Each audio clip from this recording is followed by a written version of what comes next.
Good afternoon. Good afternoon. Walaikum. Walaikum Assalam. Assalam.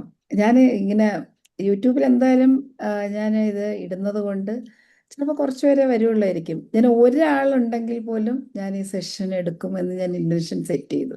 ഒരാളുണ്ടെങ്കിൽ പോലും. കാരണം യൂട്യൂബിൽ ഇടുന്നത് കൊണ്ട് ഡെയിലി ജോയിൻ ചെയ്യുന്ന എല്ലാവരും കാരണം യൂട്യൂബിലുണ്ടല്ലോ പിന്നെ കാണാമെന്ന് വിചാരിക്കും. ഞാൻ പറഞ്ഞത് എൻ്റെ ഇൻറ്റൻഷൻ ഒരാളാണെങ്കിലും ഞാനിത് എത്ര ദിവസമാണോ 29 ദിവസവും ഞാൻ കംപ്ലീറ്റ് ചെയ്തിരിക്കും. That is my thank you so much. തീർച്ചയായിട്ടും the universe will support you for that. അപ്പൊ വരുന്നവർ വരട്ടെ, കാണുന്നവർ പിന്നെ കാണട്ടെ. എന്തായാലും നല്ലത്. വരുന്നവർക്ക് എക്സ്ട്രാ എൻ്റെ സ്നേഹവും കെയറും സന്തോഷവും അവരോടൊപ്പം ഉണ്ടാവും. കാരണം ഇത് this is for a very good intention. Okay, thank you so much. Let me ask a question. What is the differences between belief and faith?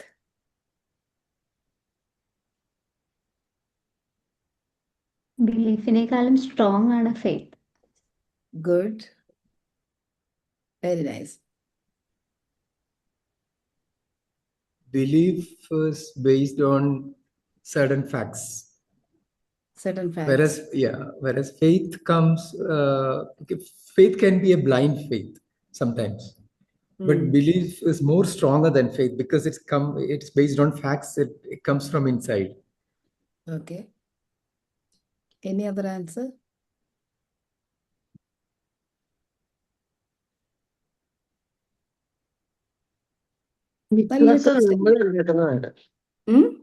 വിശ്വാസം നമ്മൾക്ക് തോന്നണം ഒരു കാര്യം വിശ്വസിക്കണമെങ്കിൽ. വിശ്വാസം ബിലീഫാണെങ്കിൽ ഓട്ടോമാറ്റിക്കായിട്ട് ബിലീഫ് നമ്മൾക്ക് വരുന്നതിനനുസരിച്ചല്ലേ വരുള്ളൂ. Okay, it's okay. അതൊരു വല്ലാത്ത ക്വസ്റ്റ്യൻ ആണത്. യെസ്. ആ ഒരു ക്വസ്റ്റ്യൻ ബിലീഫിൽ നമ്മൾ ചിലപ്പോൾ ഒരു ലോജിക്ക് ഉണ്ടായിരിക്കും, പക്ഷെ ഫെയ്ത്തിൽ ഉം. ഒട്ടും ലോജിക്ക് ഉണ്ടാവില്ല. നമ്മൾ ആ ഒരു ബിലീഫിൽ ലോജിക് ഉണ്ടോ? എല്ലാ ബിലീഫിലും ഫെയ്ത്തിൽ ലോജിക്കില്ല. ലോജിക്കില്ല ഫെയ്ത്തിൽ.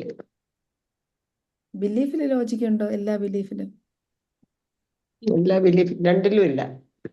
കറക്റ്റായിട്ടും.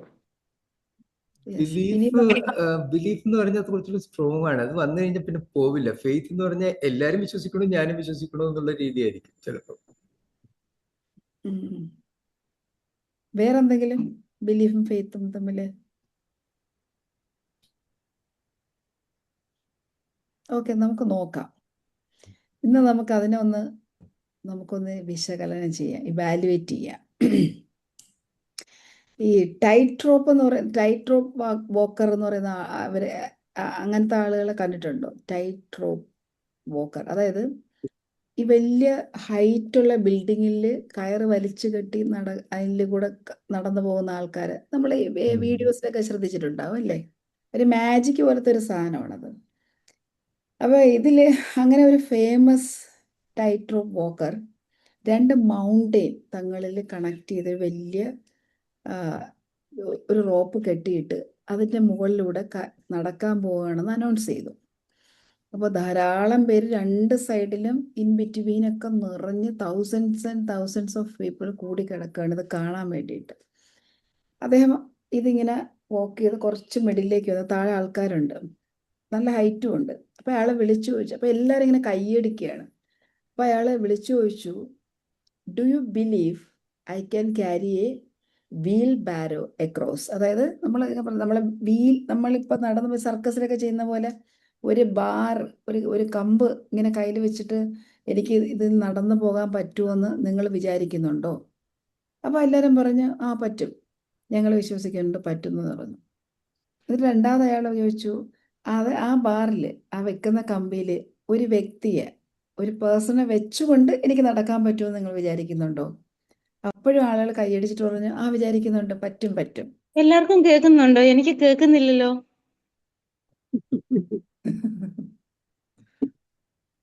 അത് നന്നായിട്ട് വോളിയം കൂട്ടി വെക്കൂ മാഡം.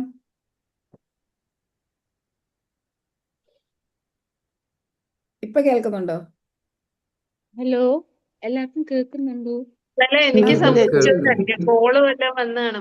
മുകളില് ആ, സ്ക്രീനിൽ ടച്ച് ചെയ്യുമ്പോ മുകളില് സ്പീക്കറിന്റെ അതേ പ്രസ് ചെയ്താൽ മതി. ശരിയായോ? Thank you. അത് ബ്ലൂടൂത്ത് Yes. കണക്ട് ആയി പോയതാ. ഞാൻ ഇത്ര നേരം കേട്ടോണ്ടിരുന്നതാ. ഓക്കെ, സോറിയേ. ഓക്കെ. അപ്പൊ ഇങ്ങനെ ക്ഷമിക്കാൻ പഠിപ്പിക്കുന്ന മാസമാണല്ലോ മാഡം റംസാൻ, അതുകൊണ്ട് ക്ഷമിച്ചിരിക്കുന്നു. ഓക്കെ, ഇത് കേട്ടോ, ഇത് കേട്ടോ. Yes, okay. അപ്പൊ ഈ കമ്പിയില് ഒരാളെ വെച്ചിട്ട് എനിക്ക് മൂവ് ചെയ്യാൻ പറ്റും എന്ന് ഞാൻ പറഞ്ഞാൽ നിങ്ങൾ എന്ത് പറയും? പറ്റുമോ? അപ്പൊ ആളുകൾ കൈവച്ചു ഉറപ്പായിട്ടും പറ്റും പറ്റും പറ്റും. അപ്പൊ അടുത്ത ചോദ്യം അദ്ദേഹം ചോദിക്കുകയാണ്, അങ്ങനെ നിങ്ങളിൽ ആർക്ക് ആ കമ്പിയിൽ ഒന്നിരിക്കാൻ പറ്റും? ഞാനിങ്ങനെ കൊണ്ടുപോവാം, ആർക്ക് പറ്റും? അപ്പൊ ആരും മിണ്ടിയില്ല, ഒറ്റ മനുഷ്യർ അതിന് മറുപടിയില്ല. അതായത് അവര് വിശ്വസിക്കുന്നു, പക്ഷേ everyone believed, no one had faith in that situation. ആർക്കും എല്ലാവരും വിശ്വസിച്ചു പറ്റുമെന്ന്, പക്ഷെ ഫെയ്ത്ത് ഇല്ല. Belief clapped, faith climbs in എന്നാണ് പറയുന്നത്. ആ ഒരു സ്റ്റോറിയുടെ ഇതിൽ വെച്ചിട്ട് ഞാൻ പറയണം. അപ്പൊ ബിലീഫ് എന്ന് പറയുന്നത് ബിലീഫ് എന്ന് പറയുന്നത് എഗ്രീയിങ് ആണ്. ഒരാൾ പറഞ്ഞാൽ നമ്മൾ സമ്മതിക്കും. ഫെയ്ത്ത് എന്ന് പറയുന്നത് സറണ്ടറിങ് ആണ്. ബിലീഫ് ഈസ് എഗ്രീയിങ്, ഫെയ്ത്ത് എന്ന് പറയുന്നത് സറണ്ടറിങ് ആണ്. ബിലീഫ് ഒരു ഇന്റലക്ച്വൽ വേയിലൂടെ വരുന്നൊരു കാര്യമാണ്, ഇന്റലക്ച്വൽ ആണ്. ഫെയ്ത്ത് എക്സിസ്റ്റൻഷ്യൽ ആണ്. ഫെയ്ത്ത് എക്സിസ്റ്റൻഷ്യൽ ആണ്. ഉള്ളതിന് നമ്മൾ പറയില്ലേ, നമ്മൾ ഫെയ്ത്ത് ഒരു എക്സിസ്റ്റൻഷ്യൽ ആണ്. ഉണ്ടെന്ന് ആരെങ്കിലും പറഞ്ഞ് ഉണ്ട്, ഇപ്പം ഈശ്വര വിശ്വാസം ഉണ്ട് എന്നുള്ളൊരു ധാരണയെ അതിൽ ഞാനങ്ങ് വിശ്വസിച്ച് മുറുകെ പിടിക്കുകയാണ്. ഉണ്ടെന്ന് ഞാൻ ധരിച്ചു വെച്ച് അത് ഉണ്ട് എന്നുള്ളൊരു സറണ്ടർ, അതാണ് ഫെയ്ത്ത്. ഇനി ഡീപ്പർ ലെവലിലേക്ക് പോകുമ്പോൾ നിങ്ങൾക്ക് കുറച്ചുകൂടെ ക്ലാരിറ്റി കിട്ടും. ബിലീഫ് പറയും ഐ തിങ്ക്, ബിലീഫിൽ വർക്ക് ചെയ്യുന്ന I think it will work എന്ന് പറയും, ഐ തിങ്ക്. പക്ഷേ ഫെയ്ത്ത് ആണെങ്കിൽ ഐ ട്രസ്റ്റ് എന്നാണ് പറയുന്നത് ഫെയ്ത്തിൽ സംസാരിക്കുമ്പോൾ. ഇതിനകത്തൊരു സൈക്കോളജിക്കൽ പേഴ്സ്പെക്റ്റീവ് ഉണ്ട്. അതായത് ഈ ബിലീഫ് എന്ന് പറയുന്നത് നമ്മുടെ കോൺഷ്യസ് മൈൻഡിലുള്ള സാധനമാണ്. സംടൈംസ് സബ് കോൺഷ്യസ് മൈൻഡിൽ പോകും, ഡെഫിനറ്റ് ആയിട്ട് സബ് കോൺഷ്യസ് മൈൻഡിൽ പോകും. പക്ഷെ ഫെയ്ത്ത് കോൺഷ്യസ് മൈൻഡിലേ ഇല്ല, സബ് കോൺഷ്യസ് മൈൻഡിലേ ഉള്ളൂ. Clear ആയി. ഇപ്പൊ ക്ലിയർ ആയി. ഫെയ്ത്ത് വന്നു കഴിയുമ്പോൾ ഫിയർ കുറയും, കോർട്ടിസോൾ അതിൻ്റെ ലെവൽ താഴെ പോകും, നെർവ് സിസ്റ്റം റിലാക്സ്ഡ് ആവും. ഫെയ്ത്ത് വന്നു കഴിഞ്ഞാൽ ആക്ഷൻ സ്റ്റേബിൾ ആകും. ഫെയ്ത്ത് വന്നു കഴിഞ്ഞാൽ ഇന്നർ സേഫ്റ്റി ഉണ്ടാവും, നമ്മൾ എക്സ്പാൻഡ് ചെയ്യും. അതാണ് ഒരു ഫെയ്ത്തിൻ്റെ ഒരു പവർ എന്ന് പറയുന്നത്. അപ്പം ഇവിടെ ഞാൻ ഇന്ന് സംസാരിക്കുന്നത് ഇത് തമ്മിലുള്ള ഒരു ഡിഫറൻസസിൽ അത് മാത്രമല്ല, ഇതെങ്ങനെ ഇസ്ലാമിക് പേഴ്സ്പെക്റ്റീവിൽ, ഇസ്ലാമിക്കിൽ നമ്മൾ പറയുമ്പോൾ ഈമാൻ എന്നാണ് പറയുന്നത്. ഈമാൻ ആൻഡ് യക്കീൻ എന്നാണ് പറയുന്നത്. ഈമാൻ, ബിലീഫ്, യക്കീൻ, ഫെയ്ത്ത്. അങ്ങനെ ഈമാൻ ഈസ് ബിലീഫ് വിത്ത് അക്സെപ്റ്റൻസ്. അതായത് നിങ്ങൾക്ക് ഈമാൻ ഖുറാനിക് പെർസ്പെക്റ്റീവിൽ കുറച്ചുകൂടെ ആഴത്തിൽ ബിലീഫ് പോകും കേട്ടോ. ബിലീഫ് വിത്ത് അക്സെപ്റ്റൻസ് ആണ് ഈമാൻ എന്ന് പറയുന്നത്.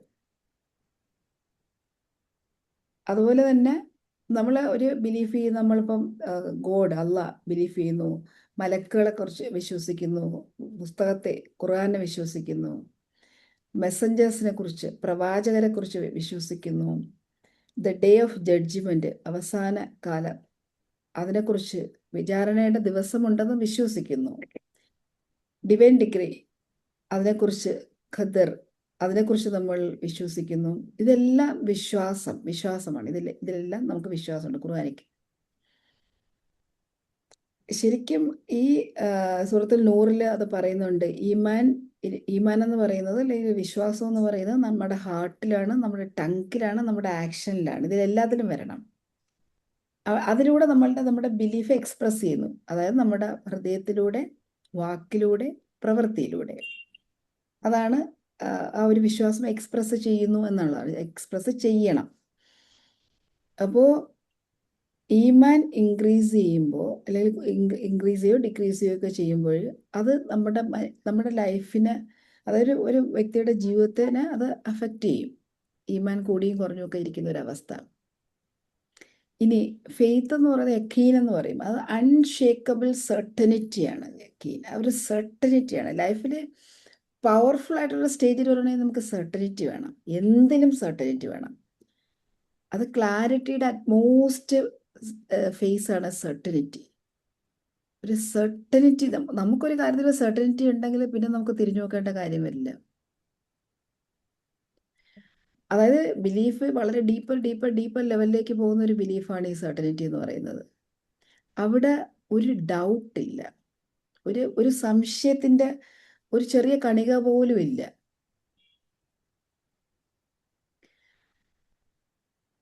അതായത് നമ്മളൊരു ജസ്റ്റ് ബിലീവിങ് അല്ല, അത് മാത്രമല്ല യക്കീൻ എന്ന് പറയുന്നത്, അല്ലെങ്കിൽ ഈമാൻ എന്ന് പറയുന്നത്, അല്ലെങ്കിൽ ഫെയ്ത്ത് വരുമ്പോൾ അതെന്ന് പറഞ്ഞാൽ ഒരു നോയിങ്ങിലാണ്, അറിയലാണ്, ദൈവത്തെ അറിയലാണ്. അവിടെ ഒരു ഹോപ്പ് മാത്രമല്ല, തോട്ട് മാത്രമല്ല, അസ്യൂമിങ് മാത്രമല്ല, ദൈവം ഉണ്ടോ. ഇപ്പം നോയിങ് എന്ന് പറയുന്നത് ഇറ്റ്സ് റിയലി എ നോയിങ്, ദൈവത്തെ അറിയൽ. അതാണ് റംസാൻ നമുക്ക് ഏറ്റവും കൂടുതൽ നമ്മൾ ഉപയോഗിക്കേണ്ടത് അറിയാൻ വേണ്ടിയിട്ടാണെന്നാണ് പറയുന്നത്. ആ ഫെയ്ത്ത് അത്രയും ആഴത്തിലുള്ള ഫെയ്ത്ത് ആയിരിക്കണം. ദൈവത്തെക്കുറിച്ചുള്ള ചിന്ത മാത്രം പോരാ. നമ്മൾ പറയാറുണ്ട് ദൈവത്തെക്കുറിച്ച് ചിന്തിക്കുന്ന മാസമാണ്, ചിന്ത മാത്രം പോരാ. അറിയൽ, ലിറ്ററലി അറിയലാണ്. ദൈവത്തിന്റെ സാമീപ്യം, ദൈവത്തിന്റെ അനുഗ്രഹം ആഗ്രഹിക്കൽ മാത്രമല്ല, അസ്യൂമിങ് അതും മാത്രമല്ല. ദൈവം എന്നെ രക്ഷപ്പെടുത്തും, ഞാനിങ്ങനെ ഉറപ്പായിട്ടും രക്ഷപ്പെടുത്തുമായിരിക്കും. നോയിങ് എന്ന് പറയുന്നത് ഇതെല്ലാം കൂടെ ചേർന്നതാണ്. നോയിങ് എന്ന് പറയുന്നത്. ഈ യെസ്, സജനെ ഒന്ന് അക്സെപ്റ്റ് ചെയ്യാൻ പറഞ്ഞു മാം. സജന കയറി. Okay okay. ആ മാം, ഞാൻ കയറി. Okay, thank you. അഥവാ കണ്ടില്ലെങ്കിൽ ഒന്ന് ഇതേപോലെ മെസ്സേജ് ഇട്ടാൽ മതി. അപ്പൊ ഈ ഫെയ്ത്തില് 3 ലെവൽസ് ഉണ്ട്. ഖുറാനിക് പെർസ്പെക്റ്റീവില് 3 ലെവൽസ് പറയുന്നുണ്ട്. ഈ സ്പിരിച്വൽ പെർസ്പെക്റ്റീവില് 3 ലെയേഴ്സ് ഉണ്ട്. 3 ലെയേഴ്സ്. അതായത് ഒന്ന് നോളജ് ഓഫ് സർട്ടനിറ്റി എന്നുള്ളതാണ് ആദ്യത്തത്. Knowledge of certainty. അപ്പൊ നമുക്ക് എക്സാമ്പിൾ പറയുകയാണെങ്കിൽ യു നോ സംതിങ് ഇന്റലക്ച്വലി. അതായത് നമുക്കറിയാം, ഇപ്പൊ നമുക്കൊരു ബുദ്ധി ഉപയോഗിച്ച് നമുക്ക് ഉള്ള ഒരു അറിവ്, അതിൻ്റെ ഒരു ഉറപ്പ്. എക്സാമ്പിൾ പറയുകയാണെങ്കിൽ നമുക്ക് കണ്ടുകൊണ്ടിരിക്കുന്ന ഒരു കാര്യം, നമുക്കത് അവിടെ ഉണ്ട്, ഒരു ബിൽഡിംഗ് അവിടെ ഉണ്ട്, ഒരു ബിൽഡിംഗ് ഉണ്ട് അവിടെ, അല്ലെങ്കിൽ ആ ഒരു വാളിൻ്റെ പിറകിൽ കുറച്ച് എന്തോ ഒരു ഫയർ കത്തുന്നു, അത് കാണുന്നു, നമ്മൾ കണ്ടു, അത് നമുക്ക് കണ്ടു. ഓക്കെ, അതൊരു നോളജ്, നമ്മൾ ബുദ്ധി ഉപയോഗിച്ച് അറിയുന്ന ഒരു കാര്യമാണ്. അത് കണ്ട് നമുക്കറിയാം, ഉറപ്പുള്ളൊരു കാര്യമാണ്. അവിടെ ഒരു ബിൽഡിംഗ് ഉണ്ട്, അതിൻ്റെ അപ്പുറത്ത് കുറച്ച് ആളുകൾ കൂടിയിരിക്കുന്നു, അവിടെ ചിലപ്പോൾ ഒരു ഫയർ, ഒരു തീ കത്തിക്കുന്നു, തീ നമ്മൾ കണ്ടു, ആളുകളുണ്ട്, ബിൽഡിംഗ് ഉണ്ട്. അത് നമുക്ക് ക്ലിയർ ആയിട്ടുള്ളൊരു ബിലീഫാണ്. ഉണ്ട്, നമ്മൾ കണ്ടതുകൊണ്ട് നമുക്ക് പറയാം ഞാനത് കണ്ടു. അതാണ് നോളജ് ഓഫ് സർട്ടനിറ്റി എന്ന് പറയുന്നത്. നോളജ് ഓഫ് സർട്ടനിറ്റി, ആ അറിവ് നമുക്കുണ്ട്. രണ്ടാമത്തെ ഐ ഓഫ് സർട്ടനിറ്റി എന്ന് പറയും. അതായത് നമ്മൾ ആദ്യത്തേല് ദൂരെ ഒന്ന് നോക്കുകയാണേ, ദൂരെ ഒന്ന് നോക്കുന്നു, ആളുകൾ കൂടി നിൽക്കുന്നു, അകത്ത് തീ ഉണ്ടെന്ന് നമ്മൾ, ബിൽഡിംഗ് കണ്ടു, അകത്ത് തീ ഉണ്ടെന്ന് നമ്മൾ മനസ്സിലാക്കുന്നു, പുകയൊക്കെ ഉണ്ട്. രണ്ടാമത്തേല് നമ്മൾ ഇറങ്ങി ചെന്ന് നിൽക്കണം, ആളിൻ്റെ കൂട്ടത്തിൽ നമ്മളുണ്ട്, നമുക്ക് നേരിട്ട് തീ കാണാം. നേരിട്ട് ഐ ഓഫ് സർട്ടനിറ്റി. രണ്ടാമത്തെ, കൃത്യമായിട്ട് ഞാൻ എൻ്റെ കണ്ണുകൾ കൊണ്ട് തീ കത്തുന്നത് കണ്ടു. മൂന്നാമത്തെ ട്രൂത്ത് ഓഫ് സർട്ടനിറ്റി, ഹക്കുൽ എക്കീൻ എന്നാണ് അതിന് പറയുന്നത്. ആ തീയുടെ ചൂട് നമ്മൾ അനുഭവിക്കുന്നു, ആ തീയുടെ ചൂട് അടുത്ത് പോയി നിൽക്കുന്നു, യു എക്സ്പീരിയൻസ്. അതാണ് ഫെയ്ത്ത്. കറക്റ്റ് പോയി നിന്ന് നമ്മൾ അത് അനുഭവിക്കുന്നതാണ് ഫെയ്ത്ത്. നിങ്ങൾക്ക് ഓക്കെ ആയോ അത്? Okay. ഓക്കെ ആയി. എക്സാക്ട്ലി മാം. ഡോക്ടർ മാർക്കിനെ കുറിച്ച് നിങ്ങൾ കേട്ടിട്ടുണ്ടോ? ഡോക്ടർ മാർക്ക് എവിടെയെങ്കിലും കേട്ടിട്ടുണ്ടോ? ഡോക്ടർ മാർക്ക്, അദ്ദേഹം വളരെ ഇന്റർനാഷണലി ഫേമസ് ആയിട്ടുള്ള ഒരു ഓങ്കോളജിസ്റ്റാണ്. അപ്പോൾ അദ്ദേഹം ഒരു ഇന്റർനാഷണൽ, അമേരിക്കയിൽ അദ്ദേഹത്തിന് ഒരു അവാർഡ് അയാളുടെ ലേറ്റസ്റ്റ് തീസിസ്, അതായത് ഓങ്കോളജി റിലേറ്റഡ് ഒരു റിസർച്ചിന് അമേരിക്ക പിന്നെ medical association, international medical association അദ്ദേഹത്തിന് ഒരു പ്രബന്ധം അവതരിപ്പിക്കാനും ഒരു അവാർഡ് ഏറ്റുവാങ്ങാനും ഇൻവൈറ്റ് ചെയ്യണം. ഒരു ഫ്ലൈറ്റ് ടിക്കറ്റൊക്കെ അയച്ചു കൊടുത്തു. അദ്ദേഹം താമസിക്കുന്ന രാജ്യത്തിൽ നിന്ന്, ജർമ്മനിയാണെന്നാണ് എൻ്റെ ഓർമ്മ, യൂറോപ്യൻ കൺട്രിയാണ്. ആ രാജ്യത്ത് നിന്നും അദ്ദേഹം ആ പർട്ടിക്കുലർ ഡേറ്റിൽ, അദ്ദേഹം വളരെ തിരക്കുള്ളൊരു മനുഷ്യനാണ്, കാരണം അദ്ദേഹത്തിൻ്റെ അപ്പോയിൻമെൻറ്റ് ഡയറക്റ്റ് കിട്ടില്ല, വളരെ സീനിയർ പ്രൊഫസറാണ്, പ്രായമുള്ള മനുഷ്യനാണ്. അപ്പോൾ അദ്ദേഹം അവിടെ നിന്ന് ഫ്ലൈറ്റിൽ കയറുന്നു. അപ്പം ഫ്ലൈറ്റിലിരുന്നും അദ്ദേഹം ഓരോ സെക്കൻഡും എങ്ങനെയായിരിക്കണം, പിന്നെ മീറ്റിങ്ങിൽ എത്ര മണിക്ക് പോകണം, എല്ലാം സ്കെഡ്യൂൾഡാണ്. അതെല്ലാം ഇങ്ങനെ നോക്കുന്നു. അതിൽ ആഴത്തിൽ ഫ്ലൈറ്റിൽ ഇരുന്ന് പോലും അദ്ദേഹം അത് പഠിച്ചുകൊണ്ടിരിക്കുന്നു. എയർപോർട്ടിലേക്ക് ചെന്നിറങ്ങുന്നു. അവിടെ ചെന്നിറങ്ങിയപ്പം അവിടെ കണക്റ്റഡ് ഫ്ലൈറ്റ് ആണ്. ചെന്നിറങ്ങിയപ്പോൾ അറിയുന്ന അടുത്ത ഫ്ലൈറ്റ് 3 മണിക്കൂർ ഡിലേ ആണ്. അപ്പം അദ്ദേഹം ആ ഒരു 3 മണിക്കൂറാണെങ്കിലും പെട്ടെന്ന് ബൈ റോഡൊക്കെ അവിടെ ഇറങ്ങി പെട്ടെന്ന് ട്രാൻസ്പോർട്ടേഷൻ അറേഞ്ച് ചെയ്യുകയാണെങ്കിൽ സമയത്തെത്താം. അതായത് ആ മീറ്റിംഗ്, ആ കോൺഫറൻസിൻ്റെ ടൈമിൽ എത്താം.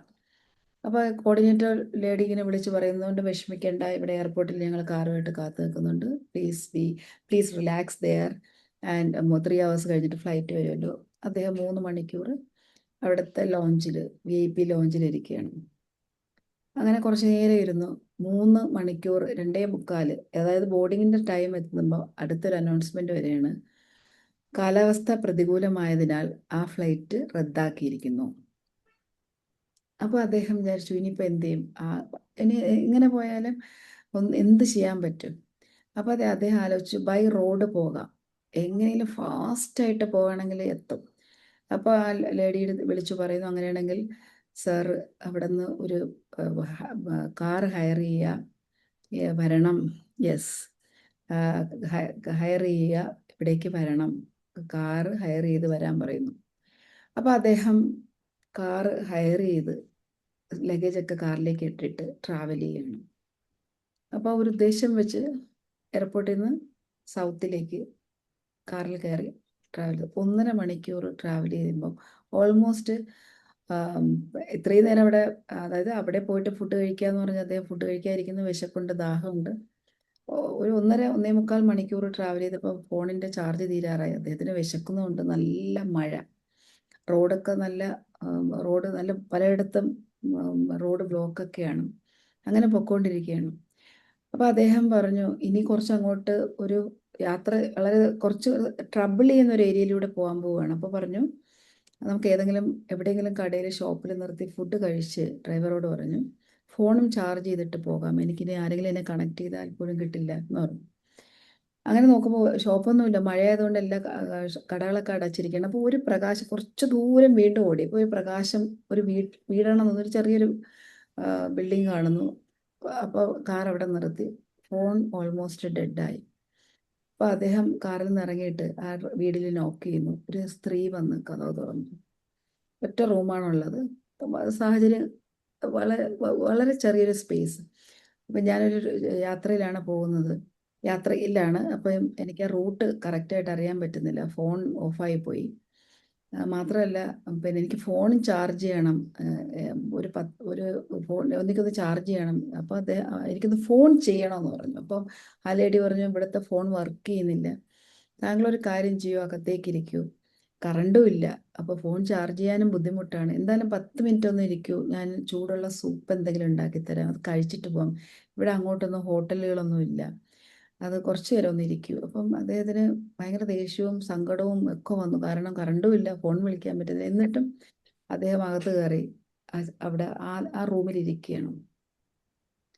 അപ്പോൾ ഇരിക്കുന്ന സമയത്ത് ഈ സ്ത്രീ ചോദിച്ചു നിങ്ങൾക്ക് എവിടേക്കാണ് പോകേണ്ടതെന്ന്. അപ്പോൾ അദ്ദേഹം പറഞ്ഞു ഈ ഒരു പോകേണ്ട ഡെസ്റ്റിനേഷൻ പറയുന്നു. അപ്പോൾ അദ്ദേഹം പറഞ്ഞു, ആ ലേഡി പറഞ്ഞു സോറി, നിങ്ങൾ വഴി തെറ്റിയാണ് വന്നിരിക്കുന്നത്, നിങ്ങൾ എയർപോർട്ടിൽ നിന്ന് ഓപ്പോസിറ്റ് ഡയറക്ഷനിലാണ് ഓടേണ്ടിരുന്നത്, ഇത്രയും കിലോമീറ്റർ നിങ്ങൾ തിരിച്ചു വന്നു, ഇനി നിങ്ങൾക്ക് ഒരിക്കൽ പോലും ആ സമയത്ത് നിങ്ങൾക്ക് അവിടെ ഓടിയെത്താൻ പറ്റില്ല, ക്ഷമിക്കൂ, അതുകൊണ്ട് നിങ്ങൾ ഇവിടെ ഇരുന്ന് ഈ സൂപ്പ് കഴിച്ചിട്ട് സാവകാശം തിരിച്ചു പോകും, അതേ ഇന്ന് നടക്കുള്ളൂ എന്ന് പറഞ്ഞു. അപ്പോൾ ഇയാൾക്ക് ഭയങ്കര ഫ്രസ്ട്രേഷനായി. അദ്ദേഹത്തിന് വലിയൊരു ഓപ്പർച്യൂണിറ്റി നഷ്ടമാകുന്നു. അദ്ദേഹമാണ് അവിടുത്തെ VIP, അദ്ദേഹത്തെ കാത്ത് എല്ലാവരും കാത്തിരിക്കുന്നു, എന്ത് ചെയ്യണമെന്ന് അറിയാത്തൊരു വല്ലാത്ത അവസ്ഥയിലിരിക്കുകയാണ്. നിരാശനായ ആ മനുഷ്യൻ ഇരിക്കുമ്പോൾ ഈ ലേഡി ചൂടുള്ള സൂപ്പ് കൊണ്ടുവന്ന് കൊടുത്തു. അപ്പം അദ്ദേഹം വിചാരിച്ചു ഇനിയിപ്പോൾ വേറൊന്നും ചെയ്യാനില്ല, സൂപ്പ് കുടിക്കുകയാണ്. അപ്പോൾ പതുക്കെ അകത്തൊരു കുഞ്ഞിൻ്റെ കരച്ചിൽ കേൾക്കാം. ഒരു ക്രാഡിലിട്ടിട്ട് ഈ ലേഡി ഇടയ്ക്കിടയ്ക്ക് പോയി ഇങ്ങനെ അതിനെ ഉറക്കാൻ ശ്രമിക്കുന്നുണ്ട്, കുഞ്ഞ് കരയുന്നുണ്ട്. അപ്പം ഈ ലേഡി പല കാര്യങ്ങളും ഇദ്ദേഹത്തോട് ചോദിക്കുന്നു, പക്ഷേ ഇദ്ദേഹം ഇങ്ങനെ മൂളൽ മാത്രം റിപ്ലൈ പറഞ്ഞുകൊണ്ടിരിക്കുകയാണ്. സാറിന് ഈ കുഞ്ഞ് നിർത്താതെ കരയുന്ന കേട്ടിട്ട് അദ്ദേഹം ചോദിച്ചു കുട്ടിക്ക് എന്താണ് പറ്റിയത്. അപ്പം ആ ലേഡി പറഞ്ഞു എൻ്റെ കുഞ്ഞിന് കഴിഞ്ഞ 3-4 വർഷമായിട്ട് വലിയൊരു അസുഖത്തിലാണ്. അപ്പം ഈ പല ഡോക്ടേഴ്സിനും ഞാനിവിടെ കാണിച്ചു, ഞങ്ങൾ വളരെ വളരെ ദാരിദ്ര്യത്തിലും ബുദ്ധിമുട്ടിലും ജീവിക്കുന്നവരാണ്. അപ്പം ഈ അസുഖത്തിന് ട്രീറ്റ്മെൻറ്റ് ചെയ്യാൻ ഒരൊറ്റ ഡോക്ടറേ ഉള്ളൂ. അപ്പം അദ്ദേഹം ജീവിക്കുന്ന രാജ്യത്ത് കൊണ്ടുപോയി ട്രീറ്റ് ചെയ്യാനുള്ള ഗതിയോ കപ്പാസിറ്റി ഒന്നും ഞങ്ങൾക്കില്ല. പക്ഷെ ഞാൻ വിശ്വസിക്കുന്നു ഒരു മിറക്കിൾ സംഭവിക്കും. അദ്ദേഹം എത്തി എൻ്റെ കുഞ്ഞിനെ ട്രീറ്റ് ചെയ്യുന്നുള്ള പ്രതീക്ഷയിലാണ് ഞാൻ. അപ്പോൾ ഈ ഡോക്ടറിന് പെട്ടെന്നൊരു ഞെട്ടൽ തോന്നി. അദ്ദേഹം ചോദിച്ചു പിന്നെ എന്താണ് അസുഖം. അപ്പം ക്യാൻസർ റിലേറ്റഡ് അസുഖമാണ് അത് പറഞ്ഞു. അപ്പം എന്നിട്ട് ഇദ്ദേഹം സൂപ്പ് ഇങ്ങനെ കുടിക്കുകയാണ്. അപ്പം ആ ലേഡി പറയാണ് ആ മിറാക്കിൾ കൊണ്ടുവരുന്ന ഡോക്ടർ പേര് ഡോക്ടർ മാർക്ക് എന്നാണ്. ഈ മനുഷ്യർ ഒരിക്കലും ആ പേര് പറഞ്ഞിട്ടേ ഇല്ല. ആ മൊമെന്റില് ഇയാൾ ഞെട്ടിപ്പോയി. ഇയാൾ ആ സൂപ്പ് അവിടെ വെച്ചിട്ട് ആലോചിക്കുകയാണ്, ഇങ്ങനെ ഞെട്ടിത്തരിച്ചിട്ട് ചോദിക്കുകയാണ് ഏത് ശക്തിയാണ് ഫ്ലൈറ്റ് ഡിലേ ചെയ്തത്, ഏത് പവറാണ് ഓപ്പോസിറ്റ് ഡയറക്ഷനിലേക്ക് ട്രാവൽ ചെയ്യാൻ എന്നെ പ്രേരിപ്പിച്ചത്, ഏത് ശക്തിയാണ് ഈ ഒരു വീടിൻ്റെ മുന്നിൽ നിർത്തിയിട്ട് ഈ വീട്ടിലേക്ക് കയറ്റിയത്. This is absolute faith of that lady. ഇതാണ് ഫെയ്ത്ത്. അപ്പൊ ഈ ഒരു ആ മനുഷ്യന് അതോടുകൂടി അദ്ദേഹം പറഞ്ഞ ഇതാണ്, അദ്ദേഹം എഴുതിയിട്ടുള്ള ഇതാണ്, അതായത് ആയിരങ്ങൾ റെസ്പെക്റ്റ് ചെയ്യുന്ന പ്രബന്ധം അല്ലെങ്കിൽ റിസർച്ച് പേപ്പർ പബ്ലിഷ് ചെയ്തതിനേക്കാൾ കിട്ടുന്ന അവാർഡിനേക്കാൾ എത്രയോ മഹത്തരമായ ഒരു കാര്യമാണ് ഞാൻ റിയലൈസ് ചെയ്തത്. ആ കുട്ടിയുടെ ട്രീറ്റ്മെന്റ് അദ്ദേഹം എടുത്ത് ചെയ്തു, അത് വളരെ സക്സസ്ഫുൾ ആയി, അത് ലൈഫിലേക്ക് തിരിച്ചു വന്നു. This is faith. ആ സ്ത്രീയുടെ ഫെയ്ത്ത്, അൺബ്രേക്കബിൾ ഫെയ്ത്ത്. ആ ഫെയ്ത്തോടെ അപ്പൊ അവർക്ക് ഒരിക്കലും ഒരു പ്രതീക്ഷയില്ല, ഈ ഡോക്ടർ വരുമെന്നൊരു പ്രതീക്ഷയില്ല, അത് കാണിക്കാൻ പറ്റുമെന്നൊരു പ്രതീക്ഷയില്ല, ഈ കുട്ടിയെ ജീവിപ്പിക്കാൻ. ബട്ട് സ്റ്റിൽ ആ ഒരു ഫെയ്ത്ത്, ആ ഫെയ്ത്തിന് അത്രയും പവർ ഉണ്ട്. ആ ഫെയ്ത്ത് ആണ് ആ ഡോക്ടറെ അവിടെ കൊണ്ടെത്തിച്ചത്. വളരെ ഫേമസ് ആയിട്ടുള്ള സ്ട്രോങ് ഫെയ്ത്ത് ആണെങ്കിൽ ഇമ്പോസിബിൾ ആയിട്ടുള്ള കാര്യങ്ങൾ കാര്യങ്ങൾ പോസിബിൾ ആവും. അതെ, പോസിബിൾ ആവും. അത്രയും ഫെയ്ത്ത് ഉണ്ട്. അപ്പൊ ഏത് കാര്യത്തിനും നമുക്കിത് അപ്ലൈ ചെയ്യാൻ പറ്റും, ഈ faith. So this is faith. അപ്പൊ നമുക്കിനി നമുക്ക് നോക്കാം. ഞാൻ ഈ കഥ കുറച്ചു മുമ്പ് വായിച്ചിട്ടുണ്ടായിരുന്നു, പക്ഷെ ഞാനും ഞാനിങ്ങനെ കേട്ടിട്ടുണ്ട്. ഞാൻ വെച്ചിട്ടുണ്ട്. അവസാനം ഇങ്ങനെ ആയിരിക്കും ഞാൻ വിചാരിച്ചതേ ഇല്ല. അന്ന് ഇങ്ങനെ കരഞ്ഞു പോയി ഞാൻ ഇതാണ് വായിച്ചപ്പോ. നല്ല ടച്ചിങ് ആയിട്ടുള്ള ഞാനിത് സ്റ്റോറിയാണ്. വായിച്ചിട്ടുണ്ട്, പക്ഷെ ഞാൻ വിചാരിച്ചത് ഇതൊരു സ്റ്റോറി മാത്രമാണെന്ന് വിചാരിച്ചു. ശരിക്കും ഇത് റിയൽ ഇൻസിഡന്റ് ആണല്ലോ. Real incident. പടത്തിലെ ഇതെല്ലാരും കേൾക്കാൻ സാധ്യതയുള്ള ഒരു കാര്യമാണ്. കാരണം ഒരുപാട് ലൈഫിൽ ഇങ്ങനെ ഈ ഫെയ്ത്തിൽ വർക്ക് ചെയ്താൽ, അത് അൺഷേക്കബിൾ ഫെയ്ത്ത് ആണെങ്കിൽ അത് അത് റിയാലിറ്റി ആയിട്ട് വന്ന എത്രയോ സംഭവങ്ങളുണ്ടെന്നറിയോ. നമുക്ക് നമ്മളെ ഫെയ്ത്തിന് നമുക്ക് ഉറപ്പില്ല. മുറുകെ പിടിക്കണം. അത് ദൈവത്തിന്റെ കാര്യത്തിൽ അങ്ങനെ തന്നെയാണ്. അതെ, ദൈവത്തിന്റെ നമുക്ക് ചാഞ്ചല്യം വരരുത്. നമ്മളെല്ലാ ബ്ലെസ്സിങ്സും ഇങ്ങനെ പിടിച്ചു വാങ്ങണം. അതിനുവേണ്ടി ശരിക്കും ഇതിന്റെ പുറകിലുള്ള സയൻസ് എന്താണ് മാഡം? ഇത് പലതും ഇങ്ങനെ പറയാറുണ്ട്. എങ്ങനെ ഇത് വർക്ക് ചെയ്യുന്നത്? ഫെയ്ത്ത് ആണോ? അതിൽ ഏറ്റവും ഫെയ്ത്തിൽ ഒരിക്കലും സയൻസ് തിരക്കി പോകരുത്. ഭക്തിയും യുക്തിയും രണ്ടാക്കി കാണണം. അതിന്റെ സയൻസ് വേണേ ദൈവത്തിന് നിങ്ങൾ കാണിച്ചു തരൂ, അത് യുക്തി. അങ്ങനെ ഒരു ശക്തി ഉണ്ടെന്ന് വിചാരിക്കുന്നത് ഭക്തി. അത് അവിടെ അൺഷേക്കബിൾ സറണ്ടർ വേണം. ഖുർആനിൽ തന്നെ പലയിടത്തും പറഞ്ഞിട്ടുണ്ട്, ദൃഷ്ടാന്തം, ഞാൻ പല ദൃഷ്ടാന്തങ്ങളും നൽകിയിട്ടുണ്ട്, ബുദ്ധിയുള്ളവന് അത് മനസ്സിലാക്കാൻ സാധിക്കുമെന്ന്.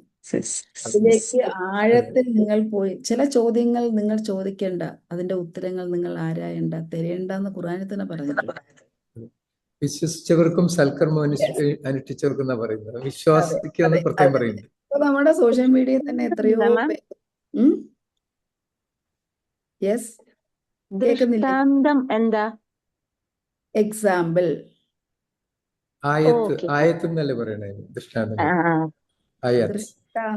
ദൃഷ്ടാന്തം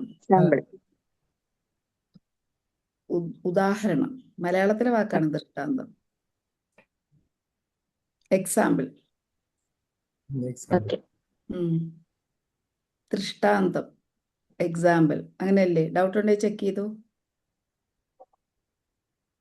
ഇല്ല, മാം പറഞ്ഞ എനിക്ക് വിശ്വാസം.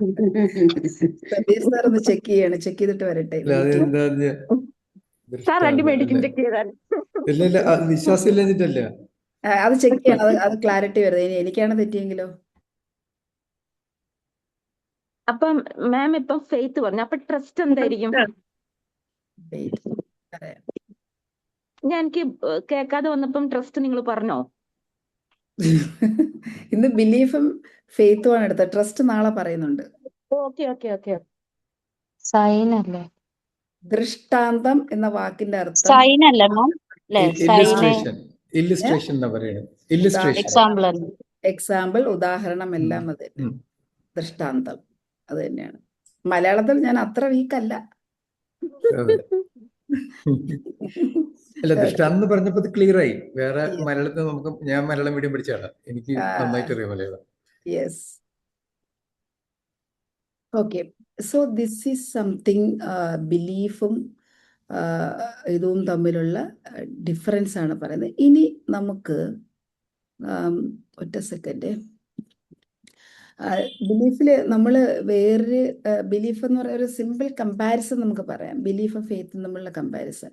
ബിലീഫ് എന്ന് പറയുന്നത് മെന്റൽ, മാനസികമായ തലത്തിലാണ് വർക്ക് ചെയ്യുന്നത്. മനസ്സ്, കോൺഷ്യസ് സബ് കോൺഷ്യസ് മൈൻഡ് രണ്ടിലും ബിലീഫ് വരും കേട്ടോ. ഫെയ്ത്ത് എന്ന് പറയുന്നത് സ്പിരിച്വൽ ആണ്, ആത്മീയ തലത്തിലാണ് ഫെയ്ത്ത് വർക്ക് ചെയ്യുന്നത്. Faith, belief always based on past, faith based on trust. അതാണ് ഇപ്പം നേരത്തെ ചോദിച്ചത്. ആ ട്രസ്റ്റിന്റെ ബേസിലാണ്, ഒരു വിശ്വാസത്തിന്റെ പുറത്തുണ്ടാകുന്ന ഒരു ഡീപ്പർ ലെവൽ ഒരു സംഭവമാണ് ഫെയ്ത്ത് എന്ന് പറയുന്നത്. ബിലീഫിന് നമുക്ക് എവിഡൻസ് വേണം. അത് നെഗറ്റീവ് ബിലീഫ് ആണെങ്കിലും പോസിറ്റീവ് ബിലീഫ് ആണെങ്കിലും എവിഡൻസ് നമ്മൾ സീക്ക് ചെയ്യും, അല്ലേ? നെഗറ്റീവിനും എവിഡൻസ് ഉണ്ടായിരിക്കും, എന്തെങ്കിലും എവിഡൻസ് കൊണ്ടാണ് നെഗറ്റീവ് ബിലീഫ് നമ്മളിലേക്ക് വരുന്നത്. പോസിറ്റീവ് ബിലീഫ് ആണെങ്കിലും എവിഡൻസ് വേണം. പക്ഷേ ഫെയ്ത്ത് എക്സിസ്റ്റ് വിത്തൗട്ട് എവിഡൻസ്, അതാണ് ഫെയ്ത്ത്. എവിഡൻസ് ഇല്ലെങ്കിലും ഫെയ്ത്ത് ഉണ്ടാവും. ദൈവത്തിനെ നമ്മൾ കണ്ടിട്ടില്ല, അതിന്റെ എവിഡൻസ് നമുക്ക് വേണ്ട, പക്ഷെ നമുക്ക് ഫെയ്ത്ത് ഉണ്ട്. അതാ അവിടെ ഫെയ്ത്ത് ഉണ്ടെങ്കിൽ, ആ വിശ്വാസം ഉണ്ടെങ്കിൽ അതാണ് ഫെയ്ത്ത്. ഫെയ്ത്ത് ഉണ്ടാവുന്നുള്ളത് ഫെയ്റ്റിലുള്ള കാര്യമാണല്ലോ, അല്ലേ? ഒരാൾ വിശ്വസിക്കുന്നുള്ളത് അയാളുടെ എഴുതി വെച്ചിട്ടുണ്ടാവും. ചിലർ എത്ര വിശ്വസിപ്പിക്കാൻ ശ്രമിച്ചാലും വിശ്വസിക്കൂല. അതന്നെ ഇത് സംഭവിക്കും, അതാണ് ഫെയ്ത്ത്. യെസ്. സംഭവിക്കാനുള്ളത് എപ്പോഴാണെങ്കിലും സംഭവിക്കും. അതന്നെ. അതാണ് നമ്മളൊരു ഫെയ്റ്റ്. ഒരു കൊച്ചുകുട്ടിയുടെ കഥ കേട്ടിട്ടില്ലേ? കുട കൊണ്ടുപോകുന്ന ഒരു കുഞ്ഞുകുട്ടി. എല്ലാവരും മഴയ്ക്ക് വേണ്ടി പ്രാർത്ഥിക്കാൻ വേണ്ടി പോകും. മഴ പെയ്യണം, ഒരു നാട്ടിൽ മഴയില്ല, കൃഷിയെല്ലാം നശിച്ചുപോയി. അപ്പോൾ അപ്പോൾ നാട്ടുകാരെല്ലാവരും കൂടെ പറഞ്ഞു, നമുക്ക് ഇന്ന് രാത്രി പ്രാർത്ഥിച്ച് മഴ പെയ്യിപ്പിക്കാം. അതുപോലെ സംഗീതം പിന്നെ ചെയ്തുകൊണ്ട് പാടി മഴ പെയ്യിപ്പിക്കാം. ഏത് രാഗമാണ് മഴ പെയ്യിപ്പിക്കുന്ന രാഗം? ആ രാഗം പാടി. മേഘമൽഹാർ എന്നാണ് പറയുന്നത്. മേഘമൽഹാർ ഒരു സിനിമയാണ്. സിനിമയാണ്. ഓക്കെ, രാഗമൽഹാർ എന്ന് പറയുന്നത്. രാഗമൽഹാർ, ആ രാഗം. അപ്പം മഴ പെയ്യിപ്പിക്കുന്ന രാഗം പാടി മഴ പെയ്യിക്കാൻ കുറെ സമയം, പിന്നെ കുറെ പൂജകളും ചെയ്യുന്നുണ്ട്. സംഗീതവും പൂജയും മഴ പെയ്യിക്കാനുള്ള ആ ഗ്രാമം മുഴുവൻ ഒരു പ്രദേശത്ത് കൂടി. അപ്പം എല്ലാവരും അതിലേക്ക് പിന്നെ വന്ന് മഴ പെയ്യിപ്പിക്കാൻ പോവുകയാണല്ലോ. രാത്രിയാണത് തുടങ്ങുന്നത്. സന്ധ്യയായപ്പോൾ തന്നെ എല്ലാവരും അവിടെ എത്തി. ഒരു കൊച്ചു പെൺകുട്ടി, അവളുടെ കയ്യിൽ ഒരു കുടയുണ്ടായിരുന്നു. അപ്പം എല്ലാവരും ചിരിച്ചു, ഈ രാത്രി നീ എന്തിനാണ് കുട എടുത്തത്? വെയിലില്ലല്ലോ, എന്തിനാണ് നീ കുട എടുത്തുകൊണ്ട് വന്നത്? അപ്പോൾ കുട്ടി പറഞ്ഞു, മഴ പെയ്യിപ്പിക്കാനല്ലേ നമ്മൾ പോകുന്നത്, എന്തായാലും മഴ പെയ്യും, അപ്പം അതിനെ ചൂടാനാണ് കുട. അതാണ് ഫെയ്ത്ത്. That is faith. അത്രയും ആഴത്തിൽ, അത്രയും ഡീപ്പർ ലെവലിൽ നമുക്ക് ആ വിശ്വാസം വേണം. ആ വിശ്വാസത്തിന്, ആ ഡീപ്പർ ലെവലിലേക്ക് നമുക്ക് ആ വിശ്വാസത്തെ കൊണ്ടുപോകാൻ കഴിയണം. ബിലീഫിന് എവിഡൻസ് വേണം, പക്ഷേ നമുക്ക് ഫെയ്ത്തിന് എവിഡൻസ് വേണ്ട. നോഹ ഷിപ്പ് പണിതല്ലോ, അപ്പൊ ആ സമയത്ത് എല്ലാവരും കളിയാക്കിയില്ലേ മൗണ്ടന്റെ മുകളിൽ ഷിപ്പ് പണിതപ്പോ? അതെ. അവസാനം ആ വെള്ളം, ഫ്ലഡ് വന്നിട്ട് അവിടെ മുകളിലിരുന്ന നോഹയുടെ ഷിപ്പ് മാത്രം മുങ്ങിയില്ല, അല്ലെങ്കിൽ അതിലും ഉണ്ടായിരുന്നവർ മാത്രം രക്ഷപ്പെട്ടു എന്നുള്ളത്. അതൊരു ഫെയ്ത്തിന്റെ ബേസ് തന്നെയാണ്, ഫെയ്ത്ത് തന്നെയാണ് നോഹ. മാം, ഇത് പറഞ്ഞപ്പോ ചോദിക്കുകയാണ്, ഈ ഒരു സ്റ്റോറി ഇല്ലേ, നോഹയുടെ ആ സ്റ്റോറി, അത് എല്ലാ ഇതിലും വരുന്നില്ലേ? എല്ലാ വിശ്വാസത്തിലും, ഹിന്ദു, ജൈനിസിലും എല്ലാത്തിലും ആ ഒരു സ്റ്റോറി പറയുന്നുണ്ടോ? ഖുർആനിലും ഞാൻ അങ്ങനെ ഒരു അതെ, ഖുർആനില്, ക്രിസ്ത്യാനിറ്റി, പിന്നെ നമ്മള് ഹിന്ദു മതത്തിലും ആ വേദത്തിലൊക്കെ പറയുന്നുണ്ടോ? ക്രിസ്ത്യാനിറ്റിയിലുണ്ട്. മാനു അങ്ങനെ എന്തോ ഒരു സ്മൃതി, അങ്ങനെ എന്തോ പേരില് ഹിന്ദു സ്ക്രിപ്റ്റ്സിലും പറയുന്നുണ്ടോ? പ്രളയത്തെ പറ്റി പറയുന്നുണ്ട്. പ്രളയത്തെ കുറിച്ച് എല്ലാത്തിലും പറയുന്നുണ്ട്. അപ്പൊ ഇതെല്ലാം ഒന്നാണോ? സെയിം ആണ്. ഒന്നാണല്ലോ.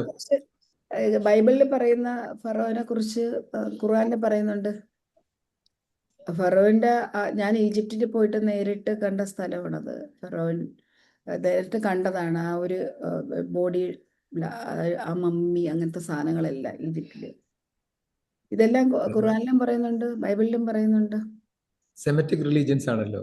അതെ, എല്ലാം സെയിം ആ ബേസിക്കലി. അതെ. പ്രോഫറ്റ് മുഹമ്മദിനെ പറ്റി ഖുർആനകത്ത് 5 പ്രാവശ്യം പറയുന്നുള്ളൂ, പക്ഷെ ജീസസ് ക്രൈസ്റ്റിനെ പറ്റി 25 ടൈംസ് പറയുന്നുണ്ട് ഖുർആനിൽ. അതുപോലെ തന്നെ ഖുർആനിൽ ഒരു ഒറ്റ സ്ത്രീയുടെ പേരിലെ ഒരു സൂറത്ത് സൂറത്ത് അത് സൂറത്തുൽ മറിയയാണ്. അത് അതെ. മറിയ ജീസസിന്റെ ആ മറിയ എന്താ പറയുന്ന ആ ഒരു മറിയം മറിയം അതെ എന്ന് പറയുന്ന ഒരു ക്രിസ്ത്യാനിറ്റി ബിലീവ് ചെയ്യുന്ന ജീസസിന്റെ മദറിന്റെ പേരിൽ ഒരു അധ്യായം തന്നെ സൂറത്തുൽ മറിയം എന്ന് പറഞ്ഞ അധ്യായം തന്നെ ഖുർആനിലുണ്ട്. ഇതാണ്. അപ്പൊ ഇനി ഡീപ്പർ ലെവലിലേക്ക് നമുക്ക് പോയി ഒരുപാട് സിമിലാരിറ്റീസ് നമുക്ക് കാണാൻ പറ്റും. ദെൻ ഇത് ബിലീഫിലൊരു പ്രഷർ കാണും. ബിലീഫ് ചില ബിലീഫ്സിലെങ്കിലും ഒരു പ്രഷർ ഉണ്ടാവും. പക്ഷേ ഫെയ്ത്ത് ഉണ്ടെങ്കിൽ എന്ത് പ്രഷർ ഉണ്ടെങ്കിലും നമുക്ക് അവിടെ ഗ്രോ ചെയ്യാൻ പറ്റും. ഫെയ്ത്ത് ഉണ്ടെങ്കിൽ അതായത് പ്രഷർ ഇല്ലാത്ത ഒരു അവസ്ഥ ഹ്യൂമൻ ബീയിങ്ങില്ലേ. എവിടെയെങ്കിലുമൊക്കെ പ്രഷർ, ഫെയ്ത്ത് ഉള്ള ആൾക്കും പ്രഷർ ഉണ്ട്. പക്ഷെ ഫെയ്ത്തിലാണ് പ്രഷർ എങ്കിലും നമുക്ക് മൂവ് ചെയ്യാൻ പറ്റും, ഗ്രോ ചെയ്യാൻ പറ്റും. പക്ഷെ ബിലീഫിൽ പ്രഷർ ആണെങ്കിൽ ഗ്രോ ചെയ്യാൻ പറ്റില്ല. ഇപ്പം നമുക്ക് പറയാം, ബിലീഫിൽ നമ്മൾ പറയാം മേ ബി ചിലപ്പോൾ നടക്കുമായിരിക്കും. ഫെയ്ത്ത് ഉള്ള ആള് ചിലപ്പം നടക്കില്ല എന്നാണ് നമ്മൾക്ക് തോന്നിയാൽ പോലും സ്റ്റിൽ യെസ് എന്നേ പറയുള്ളൂ. ശരിയാവും, എല്ലാം ശരി. ആൾക്കാർ പറയാറില്ലേ എല്ലാം ശരിയാവും എന്നൊക്കെ. ഇനി മണിയിൽ നമുക്ക് വന്നാലും മണിയും ബിലീഫും നമ്മൾ നോക്കിയാലും ബിലീഫ് ഉള്ളവർ പറയും I believe I can become successful. പക്ഷെ അവിടെ ഫെയിലിയർ വരികയാണെങ്കിൽ നമുക്ക് ചിലപ്പോൾ ഒരു ബുദ്ധിമുട്ടൊക്കെ ഉണ്ടാവും ഫെയിലിയർ വരികയാണെങ്കിൽ. പക്ഷെ ഫെയ്ത്ത് ഉള്ള ആൾക്കാർ അങ്ങനെയല്ല പറയുന്നത്. ഇപ്പം റിസൾട്ട് അങ്ങനെയൊക്കെ ആണെങ്കിലും ഐ ട്രസ്റ്റ് ദ പ്രോസസ്. ഇപ്പം കുറച്ച് ചിലപ്പം ഞാനൊന്ന് ഡൗൺ ആയി പോയേക്കാം, പക്ഷെ ഈ പ്രോസസ്സിൽ എനിക്ക് നല്ല വിശ്വാസമുണ്ട്. ഡെഫിനറ്റ് ആയിട്ട് my effort is not wasted. Definite ആയിട്ട് അത് വേസ്റ്റ് ആകത്തില്ല, ഞാൻ അവിടെ എത്തും. അതാണ് ഫെയ്ത്ത്. മണിയുടെ കാര്യത്തിലാണ് ഞാൻ പറഞ്ഞത്. ഈ ബിലീഫ് ഡൗട്ട് ചെയ്യുമ്പം ഫെയ്ത്ത് ഉള്ള ആള് ഗിവപ്പ് ചെയ്യത്തില്ല, കണ്ടിന്യൂ ചെയ്യും. അതാണ് ഫെയ്ത്തിന്റെ ഒരു ഗുണം എന്ന് പറയുന്നത്. ബിലീഫ് വേവർ ചെയ്യും അല്ലേ? വേവർ ചെയ്യും. ഹെൽത്തിലും അങ്ങനെയാണ്. ബിലീഫ് പറയും ചിലപ്പം ഈ മെഡിസിൻ കഴിച്ചാൽ മാറുമായിരിക്കും, പക്ഷെ ഫെയ്ത്ത് ഉള്ള ആള് പറയും my body is design to heal even in pain. Pain വന്നാലും കുഴപ്പമില്ല, അത് ഹീലാവും, ഡെഫിനറ്റ് ആയിട്ട് ഹീലാവും. ഫെയ്ത്ത് ഹീല് വർക്ക് ചെയ്യും. Heal is working. ഹീല് ചെയ്യണമെങ്കിൽ ബിലീഫ് സപ്പോർട്ട് ചെയ്യേ ഉള്ളൂ, പക്ഷെ ഫെയ്ത്ത് സസ്റ്റെയിൻ ചെയ്ത് തരും നമ്മളെ. ഹെൽത്തിലാണെങ്കിൽ ഇപ്പം ഏതിലും നമുക്കൊരു ഫെയ്ത്താണ്. ഹെൽത്ത്, വെൽത്ത്, എവിടെയും ഫെയ്ത്താണ് വേണ്ടത്. പ്രേയറിൽ നമുക്ക് എടുക്കാം. പടച്ചോൻ അല്ലാ മേ ആൻസർ മൈ ദുവ. പടച്ചോൻ എൻ്റെ ദുവയ്ക്ക് ആൻസർ തരും. ഫെയ്ത്തുള്ള ആൾ അങ്ങനെയല്ല പറയുന്നത്. ഞാൻ തമ്പുരാൻ എന്ത് തന്നാലും തമ്പുരാൻ ഏറ്റവും നല്ലത് തരും, അത് സ്വീകരിക്കാൻ ഞാൻ എപ്പോഴും റെഡിയാണ്. ഞാൻ ചോദിക്കുന്നത് മാത്രമല്ല, അത് കൂടുതലോ കുറവ് തന്നാലും ഞാൻ വാങ്ങും. അതാണ് ഫെയ്ത്ത്. ചിലപ്പോൾ ചോദിക്കുന്നതിന് കൂടുതൽ തരും, ചിലപ്പോൾ ചോദിക്കുന്നതേ തരത്തില്ല, ചോദിക്കാത്തത് തരും. But I am ready to receive. That is faith. Belief ask, belief ചോദിക്കും, പക്ഷെ ഫെയ്ത്ത് സറണ്ടർ. എന്ത് തന്നാലും ഞാൻ വാങ്ങും. അതാണ് ഫെയ്ത്ത്. അൺകണ്ടീഷണലി ഞാൻ റിസീവ് ചെയ്യാൻ തയ്യാറാണ്. അതാണ് ഫെയ്ത്ത് എന്ന് പറയുന്നത്. സോ ബിലീവ് തുടങ്ങി ഫെയ്ത്തിൽ അവസാനിക്കുന്ന ഒരു രീതി വരാലോ. പോസിറ്റീവ് ബിലീഫിൽ തുടങ്ങി അതിനെ സർട്ടനിറ്റിയിലേക്ക് കൊണ്ടുവന്ന് ഉറപ്പിൽ കൊണ്ടുവന്നിട്ട് ഫെയ്ത്തിലേക്ക് നമുക്ക് റീച്ച് ചെയ്യാം. അപ്പൊ എല്ലാ ഏരിയയിലും ഫെയ്ത്ത് കുറച്ചുകൂടെ നല്ലതാണ്. അപ്പോൾ അതൊരു സോൾ തലത്തിൽ നിന്ന് വരുന്നതാണ്, സ്പിരിച്വൽ ലെവലാണ് ഫെയ്ത്ത് എന്ന് പറയുന്നത്. അപ്പോൾ കുറച്ചുകൂടി നമ്മൾ അതിലേക്ക് നമ്മൾ കുറച്ചുകൂടെ പവർഫുള്ളായി മാറും. നമ്മൾ ഷേക്ക് ചെയ്യത്തില്ല. അതാണോ ഇതാണോ, അങ്ങോട്ട് പോകണോ ഇങ്ങോട്ട് പോകണോ, ആരെങ്കിലും എന്നെ ഹെൽപ്പ് ചെയ്യണോ, അങ്ങനെ പോകത്തില്ല. I myself can support me എന്നുള്ളൊരു അവസ്ഥയിലേക്ക് എത്തും. ആ ഫെയ്ത്തിലേക്ക് എത്തിയാൽ സർട്ടനിറ്റിയാണ് അവിടെ വരുന്നത്, ഉറപ്പാണ്. ലോകത്ത് ആരുമില്ലെങ്കിലും എനിക്കറിയാം മുന്നോട്ട് പോകാൻ, കാരണം എൻ്റെ കൂടെ സൃഷ്ടാവുണ്ട്. ആരും എനിക്ക് വേണ്ട, ആരുടെയും സപ്പോർട്ട് എനിക്ക് വേണ്ട. More than enough. എൻ്റെ സൃഷ്ടാവും ഞാനും തമ്മിലുള്ള അടുപ്പം, ആ ഒരു സ്നേഹം, അത് മാത്രം എനിക്ക് മതി എന്നുള്ള അവസ്ഥയിലേക്ക് ഫെയ്ത്തിലേക്ക് നമുക്ക് കിട്ടും. ഫെയ്ത്ത് കൾട്ടിവേറ്റ് ചെയ്യണം നമ്മൾ. ഈ റംസാനിൽ അത്രയും ആഴത്തിൽ നമുക്ക് സ്പിരിച്വലി അലൈൻഡ് ആകാൻ പറ്റട്ടെ എന്നാണ് ആശംസിക്കുന്നത്.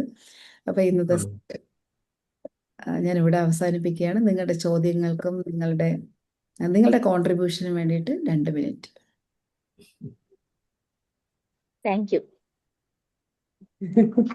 ഈ ഫെയ്ത്തിന്റെ കൂടെ നമുക്ക് ഒരല്പം ലോജിക്ക് കൂടി അപ്ലൈ ചെയ്യേണ്ട ചില സിറ്റുവേഷൻ വരാറുണ്ടല്ലോ. ഇപ്പൊ ഉദാഹരണം പറഞ്ഞാൽ നമ്മുടെ പ്രളയം വന്നു ഇവിടെ.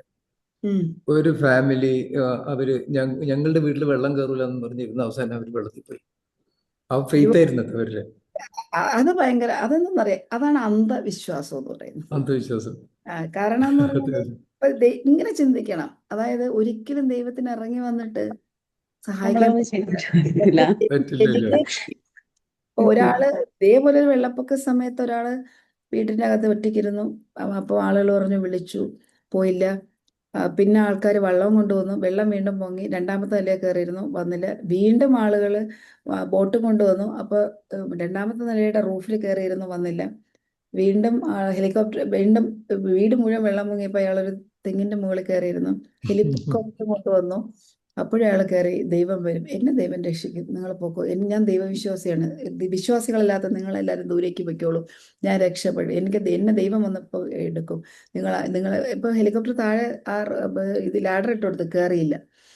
അപ്പം ഒരു മെറ്റഫറാണ്. മരിച്ചെന്ന് അയാൾ ചോദിച്ചു, എന്തൊരു അനീതിയാണ് ദൈവമേ നീ കാണിച്ചത്, നീ വരുമെന്ന് പറഞ്ഞ് ഞാൻ കാത്തിരുന്നില്ലേ, എന്നിട്ട് ദൈവം ഒരിക്കലെങ്കിലും ഇത്രയും വിശ്വാസിയായ ദൈവം എന്നെ ശിക്ഷിച്ചില്ലേ, എൻ്റെ ജീവൻ എടുത്തില്ലേ, ഇതെത്ര ഭയങ്കര കഷ്ടമല്ലേ ദൈവം, അനീതിയല്ലേ ദൈവം കാണിച്ച. അപ്പോൾ ദൈവം പറഞ്ഞു, നീ ഒരു മണ്ടൻ, കാരണം ആദ്യം ഞാൻ വെള്ളവും കൊണ്ട് ആളിനെ വിട്ടു, പിന്നെ ബോട്ടും കൊണ്ട് വിട്ടു, പിന്നെ ഹെലികോപ്റ്ററും കൊണ്ട് വിട്ടു, നിനക്ക് കയറാത്തത്, പിന്നെ നിനക്കത് കയറി രക്ഷപ്പെടാനുള്ള യോഗമില്ല, നീ ഇങ്ങനെ ആകേണ്ടവനാണ്, അതുകൊണ്ട് നീ ഇങ്ങനെ തന്നെ വന്നോളൂ, നീ അത് കണ്ട്. അതെ, അത് എന്ന് പറഞ്ഞാൽ ശരിക്കും ഇത് നടന്നിട്ടുണ്ടല്ലോ, പ്രളയ സമയത്ത് ഇങ്ങനെ സംഭവം നടന്നിട്ടുണ്ട്. കറക്റ്റ്. അതുപോലെ തന്നെ നമ്മളിപ്പോൾ പറയില്ലേ, ചില കാര്യങ്ങൾ നമ്മൾ ആക്ഷൻ എടുക്കാതെ നമ്മളിരിക്കും. അപ്പോൾ ഒരു സമ്പന്നനാകണമെന്ന് ഞാൻ എപ്പോഴും ക്ലാസ്സിൽ പറയുന്ന ഒരു എക്സാമ്പിളാണ്. എനിക്ക് കാശുകാരനാണ്, ഒരു ലോട്ടറി അടിക്കണേന്ന് നിരന്തരം ഒരു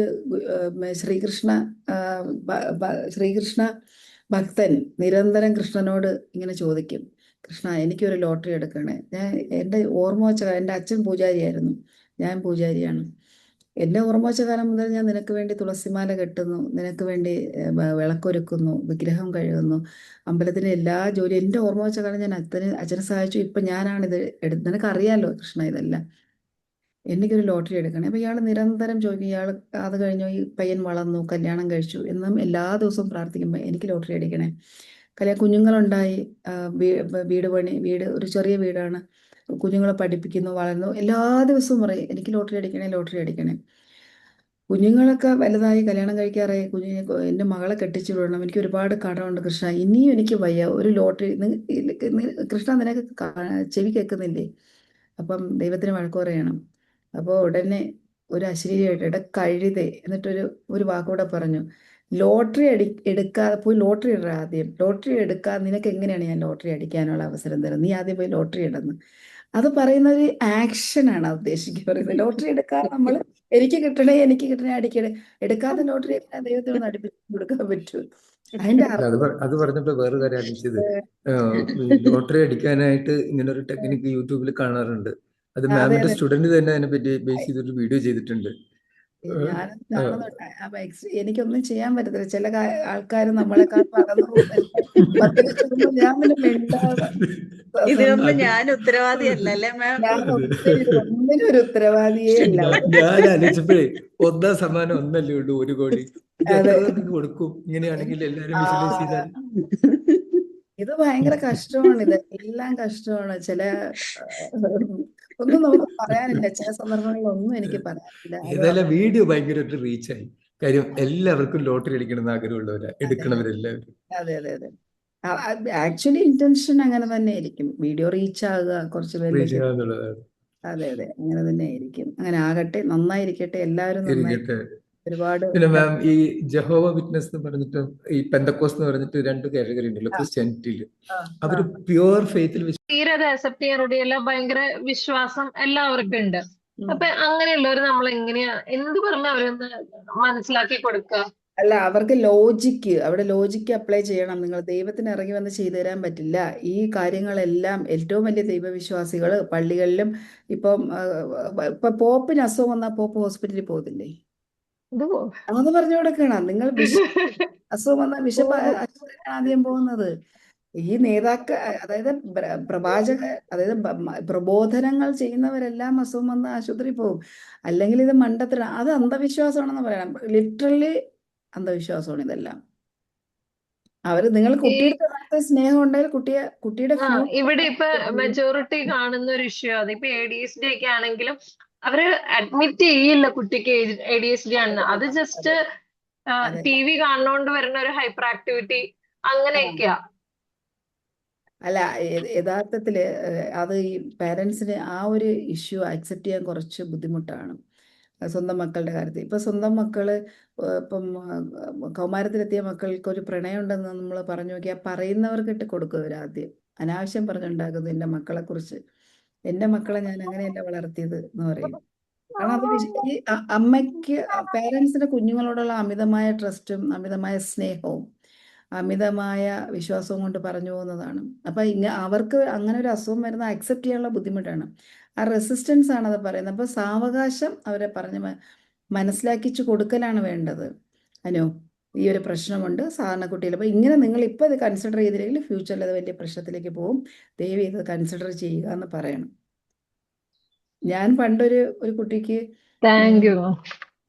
ഇങ്ങനെ എനിക്കുണ്ട് സ്കൂളില് ഒത്തിരി ഉണ്ട്. ഞാൻ ഒത്തിരി പറഞ്ഞ് മനസ്സിലാക്കാൻ ശ്രമിക്കുന്നുണ്ട്. 5 വർഷം കഴിയുമ്പോൾ ഈ കുട്ടിയുടെ കണ്ടീഷൻ ഇങ്ങനെ ആവും. നോർമൽ സ്കൂളിൽ മറ്റുള്ള കുട്ടികളായിട്ടിരുന്ന് പഠിക്കാൻ പറ്റില്ല. 10 വർഷം കഴിയുമ്പോൾ നോർമൽ സാധാരണ മക്കൾ ജീവിക്കുന്ന പോലെ ഈ കുഞ്ഞിന് ജീവിക്കാൻ പറ്റില്ല. നിങ്ങൾ അതിന് ഉത്തരവാദി. ജീവിതകാലം മുഴുവൻ നിങ്ങൾ ഗിൽറ്റിൽ ജീവിക്കേണ്ടി വരും. ആ കുറ്റബോധത്തിൽ നിങ്ങൾ ജീവിക്കേണ്ടി വരും. നിങ്ങളുടെ കുഞ്ഞിന്റെ ഭാവി നിങ്ങൾ കാരണം നഷ്ടപ്പെടും. ഇങ്ങനെ തന്നെ സംസാരിക്കണം. ഇല്ലെങ്കിൽ എന്താ പറയുക, കുഞ്ഞുങ്ങളെ കൊണ്ടുപോയി ഡോക്ടറെ കാണിക്കത്തില്ല. ഭയങ്കര കഷ്ടമല്ലേ അത്? ഇവര് കാണിക്കുന്നില്ല. എന്നിട്ട് ഇവരുടെ നെക്സ്റ്റ് ഫോക്കസ് എന്താണ്? 2 ആൺകുട്ടികളാ. ഇപ്പൊ രണ്ടാമത് കുട്ടി മൂത്ത കുട്ടിയെ കണ്ടിട്ട് വഷളാവണു. അത് കൊണ്ടിട്ട് അവനെ ഈ വർഷം ഹോസ്റ്റലിലേക്ക് മാറ്റുക. ഇങ്ങനത്തെ കുറെ അധികം കേസുകൾ വരും. അപ്പൊ നമുക്ക് ചെയ്യാൻ പറ്റുന്ന ചെയ്യുക. അല്ലെങ്കിൽ അവരെ ആർക്കാണോ ഇൻഫ്ലുവൻസ് ചെയ്യാൻ പറ്റുക അവരുടെ അടുത്ത് പറഞ്ഞ് മനസ്സിലാക്കിക്കുക.